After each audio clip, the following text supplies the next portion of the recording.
అందరికీ హాయ్ అండి. Harihara Veeramallu premiere show చూడడం జరిగింది. చాలా చాలా బాగుందండి. పవన్ కళ్యాణ్ గారి ఇంట్రడక్షన్ సీన్కే మీరు తెచ్చుకున్న పేపర్లన్నీ అయిపోతాయి. సినిమాలో ఇంకా హై ఇచ్చే సీన్లు చాలా చాలా ఉన్నాయన్నమాట.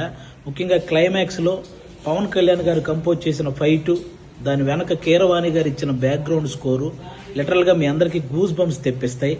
ఆ హైతోనే మీరు అందరూ థియేటర్ నుంచి బయటకు వస్తారు. ప్రతి ఒక్కరూ కూడా ఫ్యామిలీతో వెళ్ళి వీరమల్లు చేసిన పోరాటాన్ని థియేటర్ ఎక్స్పీరియన్స్ చేయాలని మనస్ఫూర్తిగా కోరుకుంటున్నాను.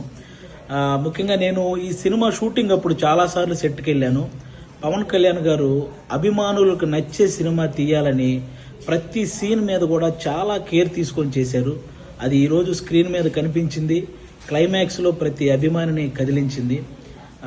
ముఖ్యంగా ఆయన అంటే ఎప్పుడో ఒకసారి అభిమానుల కోసం ఒక హిట్ దేవుడు అని కోరుకుంటే గబ్బర్ సింగ్ వచ్చింది. ఆ తర్వాత మళ్ళీ ఇప్పుడే అభిమానుల కోసం ఒక హిట్ దేవుడు అని కోరుకున్నారు, మనకి హరిహర వీరమల్లు వచ్చింది. మీరు ఆఫ్ స్క్రీన్లో ధర్మం కోసం పోరాడిన పవన్ కళ్యాణ్ గారిని చూశారు. ఆన్ స్క్రీన్లో ధర్మం కోసం పోరాడుతున్న హరిహర వీరమల్లును కూడా చూసి ఎంజాయ్ చేయాలని మనస్ఫూర్తిగా కోరుకుంటున్నాను.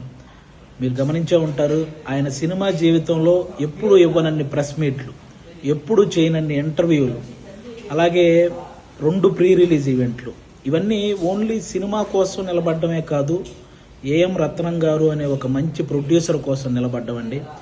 నిజంగా ఆయన భారతదేశం గర్వించదగ్గ సినిమాలు ఎన్నో తీశాడు. తెలుగు, హిందీ, తమిళ్ పెద్ద పెద్ద హీరోలతో పెద్ద పెద్ద హిట్లు ఇచ్చారు. ఈరోజు పవన్ కళ్యాణ్ గారితో ఆయన పొలిటికల్ షెడ్యూల్ని దృష్టిలో పెట్టుకొని దానికి తగ్గట్టు సినిమా షెడ్యూల్ని వేసి అక్కడ పొలిటికల్ కెరీర్లో ఆయన ఒక మైల్ రాయి సాధించడానికి, అలాగే సినిమా కెరియర్లో ఇంకొక మైల్ రాయి సాధించడానికి తోడ్పడిన ఒక మంచి ప్రొడ్యూసర్ అండి ఏఎం రత్నం గారు. ఆయనకు కూడా మనందరం అండగా నిలబడాలని కోరుకోవటం కాదు, వేడుకుంటున్నాను. అందరూ ప్రతి ఒక్కరూ వెళ్ళి ఫ్యామిలీతో ఈ సినిమా చూడాలి. అలాగే ఆల్మోస్ట్ 30 సంవత్సరాల నుంచి పవన్ కళ్యాణ్ గారు సినిమాల ద్వారా మనల్ని ఎంటర్టైన్ చేశారు. పాలిటిక్స్ ద్వారా ఎన్నో అవమానాలు పడ్డారు. కష్టాల్లో ఉన్న ఎంతో మందిని ఆదుకున్నారు. అలాంటి వ్యక్తి ఎప్పుడో కానీ మనస్ఫూర్తిగా ఒక మాట అడగడు, సినిమా చూడండి అని. కాబట్టి ఆయన్ని అంటే ఇంకో 3 సినిమాల తర్వాత ఆయన మళ్ళీ కొన్ని సంవత్సరాలు సినిమాలు చేస్తాడో లేదో కూడా తెలియదు. అలాంటి వ్యక్తికి మనం ఈ 3 సినిమాలు ఆయన గుర్తుంచుకునే విధంగా, ఆయన గుర్తు పెట్టుకునే విధంగా విజయాన్ని అందించాలని మనం మనస్ఫూర్తిగా కోరుకుంటున్నాను.